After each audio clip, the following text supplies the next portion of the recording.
할렐루야.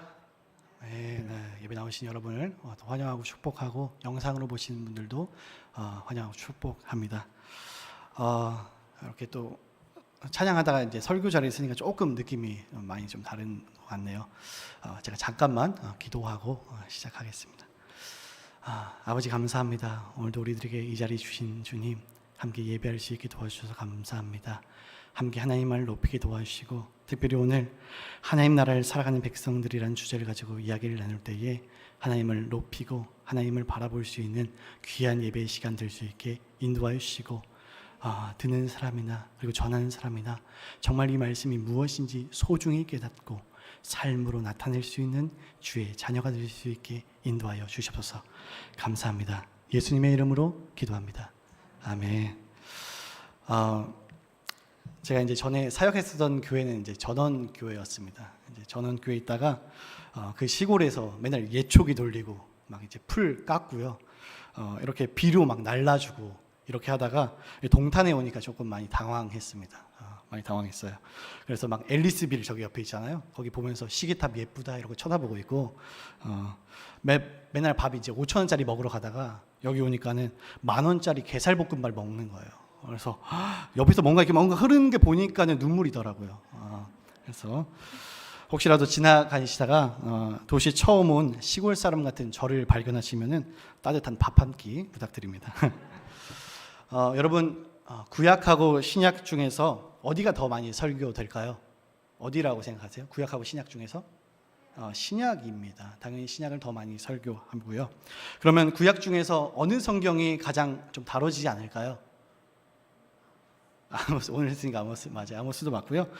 제가 예상한 답은 예언서입니다. 예언서죠. 물론 여러분들이 많이 들어본 예언서의 단골 본문도 있습니다. 예를 들어서 뭐 이사야 60장 1절 이런 거 보면은 일어나라 빛을 발하라 이런 거 들어보셨을 것 같고요. 이사야 6장 8절 내가 여기 있나이다 나를 보내소서 이런 거 들어보셨죠. 뭐 예레미야 33장 3절 내게 부르짖으라 내가 응답하겠고, 에스겔 37장 1절 마른 뼈들의 환상, 학개 1장 8절 성전을 건축하자, 말라기 3장 8절 11조 복받는 비결, 이런 설교들이죠. 저는 어렸을 적부터 기도원에서 자랐습니다. 그랬기에요 정말 많은 예배 드렸어요. 하루에 막 4번, 5번 이렇게 예배 드렸습니다. 부흥강사분들이 위에 지금 제가 얘기했었던 이런 제목을 가지고 수없이 설교하는 것을 봤습니다. 지금 와서 보니까는 11조 복받는 비결과 그런 내용은 사기꾼과 다를 바가 없다는 것을 알게 되었지만요, 정말 수많은 예배를 드렸습니다. 그런데 아모스는 제가 기억하기로는 지금까지 신앙생활을 하면서 단 한 번도 들어본 기억이 없습니다. 성경 66권 중에서 더 중요하고 덜 중요한 성경이 있을까요? 없죠. 다 중요합니다. 그런데 심각한 편식을 하게 된 것 같습니다. 저는 지금 이 시대에 가장 필요한 본문이 뭐냐라고 얘기한다면 당연히 예언서를 꼽겠습니다. 그리고 너무나도 중요한 메시지지만 선포되지 않은 그들의 이야기, 오늘 같이 살펴보면서 우리가 놓쳤던 것이 무엇인지를 함께 살펴봅시다. 먼저 우리는 시대적 배경을 알아야 합니다. 얼마 전에 우리가 이사야 새벽 예배 때 나눴는데요, 이사야는 주전 8세기 후반경이고요, 오늘 아모스는 그 조금 앞 시대인 주전 8세기 중반 시대라고 얘기할 수 있습니다. 8세기는 아주 부유한 시대였습니다. 북이스라엘의 여로보암 2세는 아주 살만한 시대였습니다. 그런데 이때 처음으로 아모스 선지자가 등장하는 것은 참 아이러니한 일입니다. 아모스 선지자부터는 바로 문서 선지자라고 불립니다. 물론 그 전에도요 선지자들은 계속 있었습니다. 여러분들이 잘 아는 선지자 엘리야, 엘리사, 나단, 갓 이런 선지자들은 계속 있었지만요, 성경에는 엘리야서, 나단서는 없습니다. 그렇죠? 왜 그럴까요? 바로 시대가 조금 달랐기 때문입니다. 엘리야, 엘리사 같은 선지자들은 사건을 중심으로 이야기합니다. 이 정도만 얘기해도요 충분했다는 것입니다. 하지만 아모스 시대부터는 사건 중심의 이야기만 해서는 되지 않습니다. 그랬기에 아모스, 이사야, 미가, 호세아 이런 주전 8세기부터 선지자들이 등장하기 시작했던 거죠. 즉 선지자들이 더 이상 이야기로만 이야기할 수 없고 이제는 하나님의 말씀을 그대로 받아서 말하기 시작했죠. 즉 예언했습니다. 맡길 예의 말씀은 하나님의 말씀을 그대로 받아서 말했습니다. 왜 그랬을까요? 어떤 시대이기 때문에 그랬을까요? 아모스는 북이스라엘이 지진이 발생한 때로 추정되는 760년경부터 요담이 우시아를 대신해서 남유다를 다스리기 시작한 750년까지로 다시 한번 한정 짓는 것이 적절하다고 저희 백석대의 류호준 교수님은 얘기했습니다. 그 시대 여로보암 2세는요 북이스라엘 영토를 하바 너귀서부터 아라바 바다까지 점점 확장시킵니다. 또한 다메섹이라는 것을 이제 회복하고 남유다의 영토였던 하맛을 이스라엘 땅으로 편입시켰고 요단강 동편까지 세력을 확장시켰습니다. 같지는 않겠지만요 이해를 돕기 위해 조금 쉽게 설명해 드리면은 마치 광개토 대왕처럼 위에 있는 것들을 점령했다, 예전 땅을 회복했다, 이 정도로만 이해하시면 되겠습니다. 그러니까 국내외적으로 상당한 번영과 평화의 시대를 구가했음을 의미하는 거죠. 그러니까 살만했습니다. 거기에 원래 아수르라는 강대국이 자기네들끼리 싸우고 우라르투 왕국과 좀 대치 중이었던 상황이었기 때문에요. 좀 북이스라엘은 숨고가 마음껏 좀 트이고 나라가 확장해 나갔습니다. 북이스라엘을 둘러싼 국가들 사이에 그 정세와 여로보암 2세의 성공적인 영토 팽창 사업은 북이스라엘에게 성공과 번영을 가져다가 주었습니다. 그러나 안타깝게도 그 부와 권력은 공평하게 분배가 당연히 안 됐겠죠. 기득권층의 전유물이 되고 말았습니다. 북이스라엘은 정치, 경제, 종교, 사회 모든 영역에서 급속도로 타락해지기 시작했습니다. 정치적 권력과 경제적 부를 손에 넣은 기득권층들이 자신의 힘과 그 부를 유지하고 누리는 일에 급급했고 나아가 법적 후견인과 고아, 과부, 나그네, 가난한 자 분명히 하나님께서 도우라고 했던 그들을 착취하고 유린하기 시작했습니다.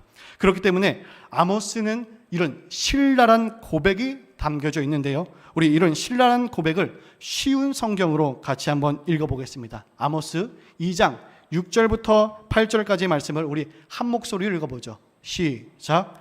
주께서 말씀하신다.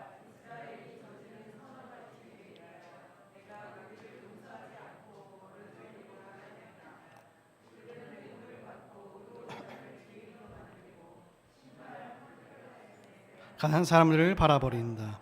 그들은 힘없는 자들의 머리를 짓밟아 흙 속에 쳐박고 연약한 사람들의 살아갈 길을 막아버린다. 또 아비와 아들이 같은 창녀에게 드나듦으로써 나의 거룩한 이름을 더럽히고 있다. 그들은 저당물로 잡은 옷들을 제단 옆에 펼쳐놓고 그 위에 누워 음행을 저지르고 벌금으로 거둔 포도주를 나의 성전에서 마신다. 아멘. 위의 내용을 네 가지로 요약하면 이렇게 얘기할 수 있습니다. 이 이스라엘의 죄악 네 가지는요. 첫 번째로는 뇌물을 받고 의로운 자를 뭐로 만들었어요? 죄인으로 만들고 신발 한 켤레 값에 가난한 사람들을 팔아버린다라고 얘기합니다. 아무런 이유 없이 무고한 사람을 잡아서 억울하게 죄를 씌워 돈을 갈취하는 행포의 행위가 벌어졌습니다.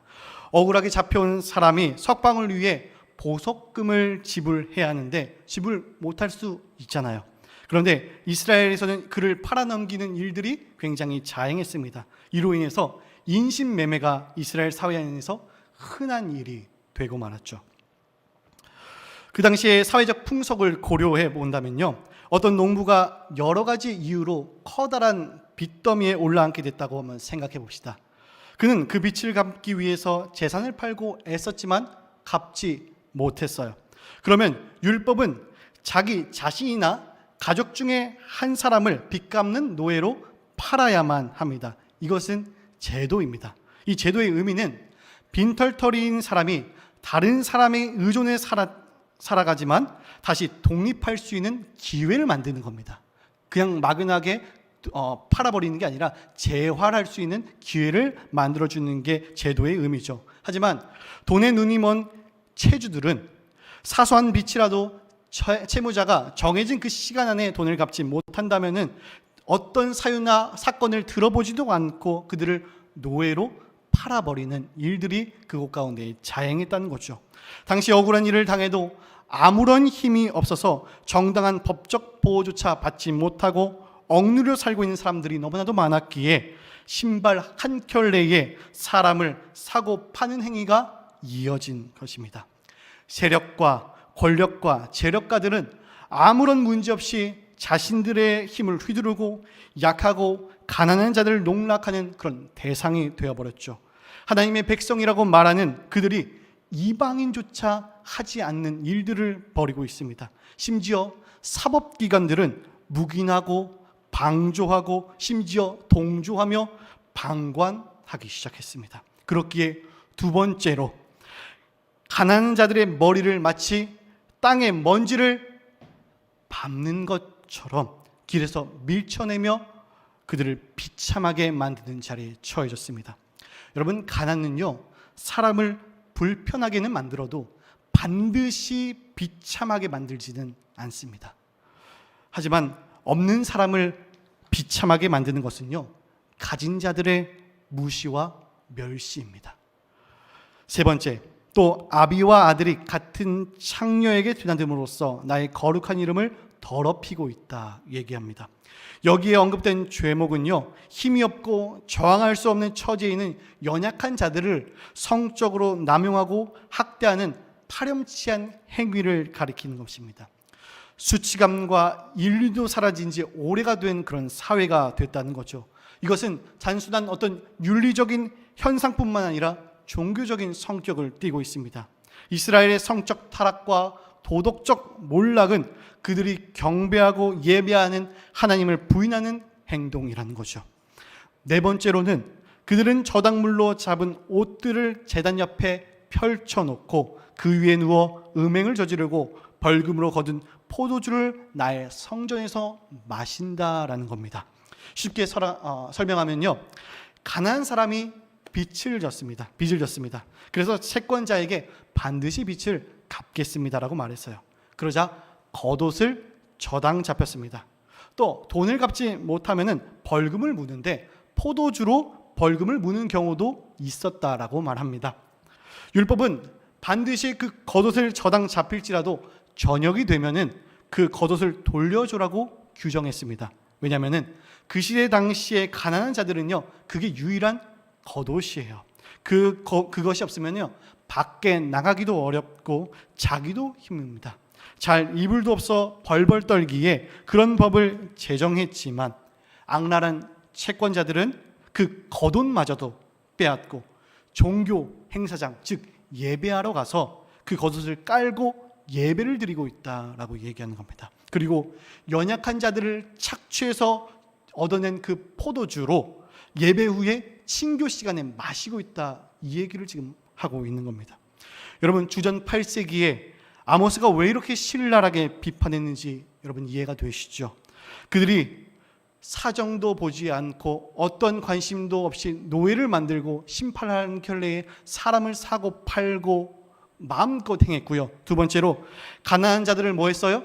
멸시하고 무시하고 그들의 얼굴에서 흙을 쳐박아 버리고, 세 번째로는 음행한 짓을 더했고, 네 번째로 그들이 가진 겉옷까지도 다 빼앗고 그것을 깔고 앉아 예배를 드리고 포도주를 마시는 이런 행위들을 했다라는 겁니다. 이것을 보시면서 하나님은 이렇게 얘기했습니다. 오늘 우리가 읽은 본문 아모스 5장 21절부터 23절까지를 우리 같이 한번 읽어보죠. 우리 21절부터 23절입니다. 시작. 내가 너희 절기들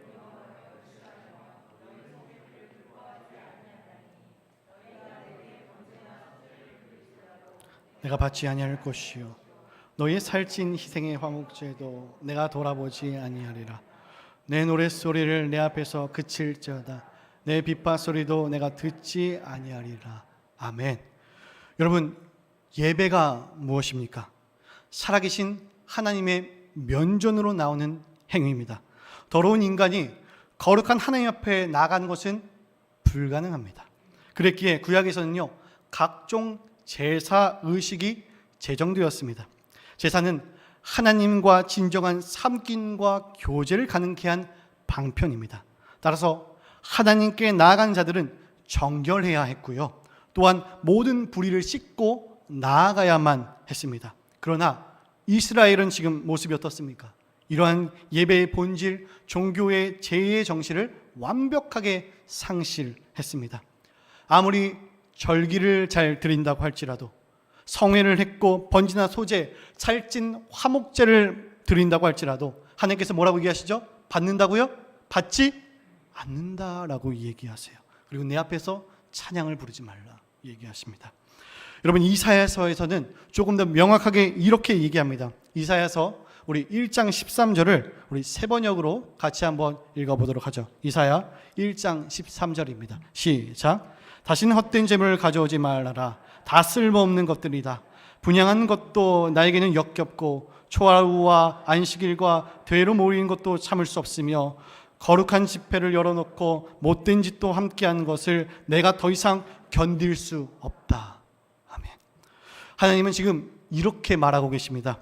신발 한 켤레에 사람을 팔고 추악한 음란한 행위를 하며 그들의 모든 것을 빼앗아 예배를 드리며 희희락락하는 너희들아, 내가 너희의 예배를 받지 않을 것이고 너희가 드리는 모든 것은 역겨워서 견딜 수가 없다. 이렇게 말하는 겁니다. 여러분, 지금 이 이야기가 단지 아모스 시대 주전 8세기에만 하는 이야기로 보이십니까? 아닙니다.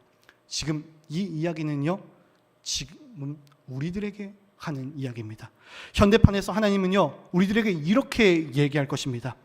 수없는 종교 행사들, 11조를 내고 새벽 예배, 수요 예배, 통성기도, 각종 찬양팀, 봉사, 헌신을 하는 너희들아, 너희가 교회에서는 그렇게 해놓고 삶에서는 어려운 자들을 돌보지 않고 어떻게든 돈을 착취하고 더 모으며 불법을 행하고 거짓말하는 너희들의 수많은 종교에서는 더럽고 역겨워서 받지 못하겠다. 이렇게 말이죠. 겉옷까지도 빼앗고 그것들을 깔고 예배를 드린다는 것을 한번 상상해 봅시다. 법을 모르는 연약한 이들의 모든 것을 다 빼앗고 그 돈으로 하나님께 11조를 내면 하나님이 받으실까요? 불법으로 사업을 성공해 놓고 내게 하나님이 축복 주셔서 감사합니다 하며 간증하고 하나님께 예물 드린다면 여러분, 하나님이 받으실까요? 하나님이 기뻐하실까요? 아닙니다. 교회 안에 부유한 층이 올 때는 환영하고 어려운 자들이 오면 외면한다면 그것은 교회가 아닐 것입니다. 종교 지도자들이 자신들이 섬기는 교회 구성원 중 사회적 지위와 권력, 부자들이 오면 기뻐한다면요, 그것은 가증스러운 일입니다. 실제로 서초의 사랑의 교회의 오정현 목사는 판사, 검사들이 등록할 때는 앞에서 소개해 줍니다. 우리 교회에 판사, 검사님이 오셨습니다. 등록하셨습니다. 왜 다른 분들은 소개 안 해주세요? 왜 저는 그분들에게 물어보고 싶습니다. 다른 직업은 하지 않습니까? 하나님은 그 예배를 더럽고 역겨워서 받지 않는다고 말씀하십니다. 저는 부교육자 생활을 25살부터 30살까지 약 5년에서 6년 정도를 해봤습니다. 제가 부교육자 생활을 하면서 느꼈던 것은 한 몸인 예수 그리스도를 드러내고 나타내는 것이 아니라 아모스의 참담한 고발의 현장을 직접 목도하는 것이었습니다. 내가 개척한 교회에서 부교육자 하나 쫓아내는 것이 어려울 것 같냐? 교회가 부교육자의 겉옷까지도 빼앗고 자신들만 안위하는 그 모습을 눈으로, 현실로, 피부로 보고 느꼈습니다. 저는 이런 숱한 현장을 봤기 때문에 제가 면접 때에 목사님께 직접 질문을 했습니다. 제가 목사님께 4가지를 질문했어요. 첫 번째로 교회론에 대해서 물어봤습니다. 목사님은 교회에 대해서 어떻게 생각하시고 어떤 관점을 갖고 계십니까? 두 번째로 성직에 대해서 저희만 성직자인지 아니면 여러분도 만인 제사장의 그 위치에서 어떻게 생각하십니까? 라고 물어봤고요. 세 번째로 부교육자에 대해서 어떻게 생각하십니까? 라고 물어봤습니다. 네 번째로 이 코로나 시대에 한국 교회가 어떻게 대처해야겠습니까? 라고 물어봤습니다. 목사님의 대답을 가슴 깊이 새기고 녹음했습니다. 그리고 오늘도 다시 한 번 더 듣고 왔습니다. 목사님도 저를 면접 보셨지만 저도 이 교회를 면접 봤습니다. 목사님의 설교처럼 에베소서에 나오는 건강한 교회를 세우기를 원합니다. 우리 더시티 사랑의 교회가 정말 예수 그리스도의 한 몸인 그 공동체를 세워가며 그 하나님의 마음을 품고 살아가는 저와 여러분들이 되길 소망합니다. 오늘 아모스는요, 우리를 고발하고 있습니다. 즉 보여지는 예배가 아니라요, 삶의 예배를 강조하고 있습니다. 여러분이 드리는 이 예배 너무나도 소중합니다. 하지만 이 예배에서 눈물 흘리고 기도하고 애통한다면요, 반드시 그 예배는 삶으로 이어져야만 합니다. 우리의 진정한 예배는요, 저 문 밖을 나서면서 시작하는 것입니다. 그렇다면 어떻게 하면 우리는 그런 예배를 드릴 수 있을까요? 어떻게 하면 우리가 그런 예배를 드리며 살아갈 수 있을까요? 아모스는 오늘 우리들에게 이렇게 제시하고 있습니다. 우리 24절을 같이 한번 읽어보죠. 우리 24절입니다. 같이 읽겠습니다. 시작. 오직 정의를 물같이 공의를 마르지 않는 강같이 흐르게 할지어다. 아멘. 정의를 뭐라고요? 물같이, 공의를 마르지 않는 강같이 할지어다 말합니다. 즉 하나님의 정의와 하나님의 공의를 회복하고 살아가라라고 얘기합니다. 하나님의 정의와 공의를 회복하며 살아간다는 것이 무엇입니까? 정의와 공의를 구현하며 살아간다는 것이 어떤 것이겠습니까? 바로 하나님의 나라를 살아가라라고 얘기한 것입니다. 이미 이 땅 가운데 임했지만 아직 완성되지 않은 그 하나님의 나라를 우리들이 삶으로 살아가라라고 얘기하는 겁니다. 성경의 이야기는 죽어서 천국 가는 이야기 정도의 이야기가 아닙니다. 이 땅을 살아내는 데에 더 관심을 가지고 있습니다. 어떻게 우리들이 살아냅니까? 하나님의 나라를 하나님의 백성답게 살아가는 것입니다. 우리는 지금 민주주의 국가를 살아가고 있죠. 국민, 주권, 영토입니다. 그러니까 즉 국민이 주가 됩니다. 하지만 하나님의 나라는 왕정체제입니다. 왕정체제는 왕이 누구냐가 그 나라를 결정하고 있습니다. 하나님의 나라는 누가 왕이실까요? 하나님이 왕이시겠죠. 하나님은 모든 것을 통치하십니다. 그렇기 때문에 장소적 개념이 아닙니다. 내 삶 속에서 하나님을 주라고 고백한다면 그곳이 하나님의 나라가 되는 것입니다. 가정에서도, 직장에서도, 학교에서도, 버스에서도, 지하철에서도, 걸어가면서도 어디서든지 상관없고요. 하나님을 뭐라고 고백할 때? 주라고 고백할 때, 하나님이 내 삶의 왕이라고 고백할 때 그것이 하나님의 나라가 된다라는 것입니다. 그렇기 때문에 요한복음 4장 24절에는 이렇게 얘기합니다. 아마 여러분 암송하셨을 것 같은데요. 같이 읽겠습니다. 하나님은 영이시니 예배하는 자가 영과 진리로 예배할지니라. 아멘. 여러분, 이 하나님은 영이시니 하는 이 요한복음 4장 24절 앞에 부분, 즉 21절부터 23절은요 사마리아인이 지금 장소적인 질문을 던지고 있습니다. 사마리아인들은 그리심 산에서 예배를 드리고 있었는데 유대인들은 예루살렘 성전에서 예배를 드렸죠. 그런데 그리심 산은 유대인들이 예수님이 오시기 전에 지금 파괴했습니다. 그렇기 때문에 서로 상종하지 못할 놈들이라 하면서 싸웠어요. 그렇기 때문에 사마리아인은 장소적인 질문을 지금 예수님에게 던지고 있습니다.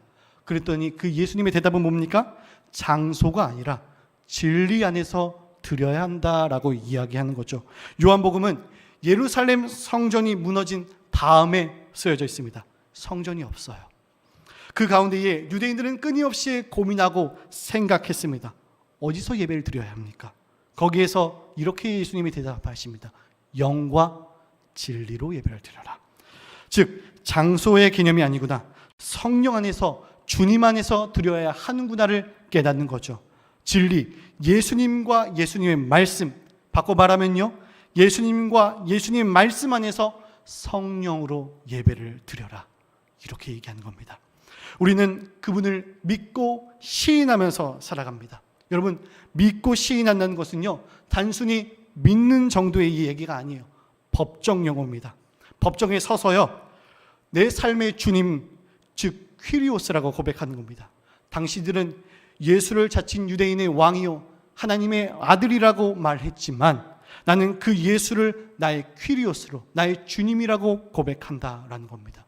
그 당시에 퀴리오스라는 것은 황제에게만 칭하는 용어였습니다. 하지만 우리들의 퀴리오스는 예수 그리스도뿐입니다라고 그 법정에 서서 목숨이 왔다 갔다 하는데도 그곳에서 고백하고 선포하는 게 바로 믿고 시인한다라는 고백입니다. 여러분, 하나님의 나라를 살아가는 것은 이런 겁니다. 내 삶의 주님이 누구인지를 인정하고 살아가는 것입니다. 그럴 때에 삶의 예배가 가능합니다. 기독연구원 느헤미야의 김근주 교수는 초대교회 성도들이 주일날에 어디 가세요라고 물어본다면은 그들은 교회 갑니다, 예배 드리러 갑니다 라고 이야기하지 않고 모임하러 갑니다, 먹으러 갑니다 라고 말한다고 말했습니다. 즉 그들은 주일날에 드리는 예배는 함께 모여서 교제하고 떡을 떼고 나누는 행동이며 그들은 삶으로 예배를 드렸음을 말하고 있다는 거죠. 그러니까 주일날에 우리가 교회에 와서 나는 오늘 11시에 예배를 못 드려, 그래서 9시에 예배를 드렸어, 예배를 드리니까 나는 자유해. 우리가 주일날에 우리가 함께 모여 드리는 예배 너무나도 중요합니다. 함께 모여서 누가 우리의 공동체인지 깨닫고 공동체에서 누리는 은혜를 알아야 되고요, 찬양하고 말씀을 듣고 다시 한 번 더 새 힘을 얻으면서 그리스도인으로 살아갈 힘을 얻어야만 합니다. 하지만 그 예배만이 전부인 것처럼 여기고 그렇게 예배만 드리고 오늘 아모스가 말하는 것처럼 신랄한 비판을 피해갈 수 없다면 하나님은 그 예배를 가증스럽고 더럽고 역겹다고 말하실 것입니다. 모든 곳에서 하나님의 나라를 누리면서 살아가야 합니다. 그랬기에 예배하는 자는 이렇게 예배를 드리라고 로마서 12장 1절과 2절엔 말하고 있습니다. 우리 로마서 12장 1절과 2절 세 번역으로 같이 읽어보죠. 시작. 형제자매 여러분,